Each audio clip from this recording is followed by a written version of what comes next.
રાધનપુર તાલુકાના ભાડિયા ગામ ખાતે નર્મદા નિગમની અંડરગ્રાઉન્ડ પાઇપલાઇનમાં ભંગાણ, સોલારમાં અને ખેતરોમાં પાણી ભરાયા છે. પાટણ જિલ્લાના રાધનપુર તાલુકાના ભાડિયા ગામ ખાતે ખેડૂતોની ચોમાસુ સિઝન બગડી હતી. શિયાળુ સિઝન લેવા માટે નર્મદાના પાણીની રાહ જોઈ રહ્યા હતા તેવા સમયે ખેડૂતો પર પડ્યા પર પાટું જેવી સ્થિતિ સર્જાય છે. નર્મદા નિગમ રાધનપુર દ્વારા ભાડિયા ગામ ખાતે ખેડૂતોને સિંચાઈ માટે પાણી મળી રહે તેના માટે અંડરગ્રાઉન્ડ પાઇપલાઇન નાખવામાં આવી છે, પરંતુ એક પ્રાઇવેટ સોલાર કંપની દ્વારા સોલાર બનાવતા પાઇપલાઇન ઉપર સોલાર કામગીરી કરતા લાઇનનો લીકેજ થઈ ગયો હતો. ત્યારે નર્મદા નિગમ રાધનપુર દ્વારા ખેડૂતોને શિયાળુ સિઝન માટે પાણી છોડવામાં આવતા પાઇપલાઇન લીકેજ હોવાના કારણે મોટી સંખ્યામાં પાણી સોલારની અંદર અને ખેડૂતોના ખેતરોમાં ભરાઈ જતા ખેડૂતોને મુશ્કેલીમાં વધારો થયો છે. નર્મદા નિગમના અધિકારીઓને પૂછતા એમણે પણ કોઈ સોલાર કંપનીને મંજૂરી આપી નથી અને એમાં તેમના સામે કાર્યવાહી કરશો તો સોલાર કંપની દ્વારા નાખવામાં આવેલા સોલાર પ્લેટના ખાડા ગાળાના કારણે પાઇપલાઇનમાં ભંગાણ થતાં મોટા પાયે નર્મદા નિગમના પાણીનો વેડફાટ થઈ રહ્યો છે. નર્મદા નિગમના અધિકારીઓ પોતાનો લૂલો બચાવ કરી રહ્યા છે. જે કેસની ગુજરાતી સાથે મનુ ઠાકર, રાધનપુર. ભાડિયા ગામ, તાલુકો રાધનપુર, જિલ્લો પાટણ.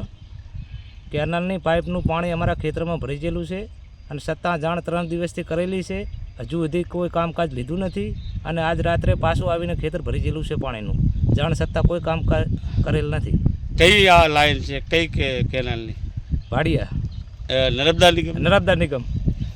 અને આ પાણી ના આવે તો ખેડૂતોને શું નુકસાન થાય? ખેડૂતોને વરસાળું ચોમાસામાં તો કાંઈ થયું જ નથી. હવે શિયાળુ પાક કરવાનો તો છતાં પાણી ભરી ગયું ખેતરમાં. હવે જીરાનું વાવેતર તો થાય રહ્યું જ નથી. એટલે લાઈન તૂટી ગઈ? લાઈન ના તોડી ગઈ છે. તોડી નાખી. કોણે તોડી? સોલારવાળાને. તમારું નામ? રઘુભાઈ. રઘુભાઈ કયો? રઘુભાઈ શબ્દનભાઈ ઠાકોર. રાધનપુર તાલુકાના ભાડિયા ગામે પાઇપલાઇન અંડરગ્રાઉન્ડ આવતા નર્મદાની અમારા ખેતરેમાંથી નીકળી છે તો સોલારવાળાએ અંદર જે એનો ખાડા ખોદે 10-10 ફૂટી એની પાઇપ તોડીને અંદર માલ નાખી દીધો. એટલે પાઇપ સોલારમાં ફરે છે, અમારા ખેતરમાં ફરે છે.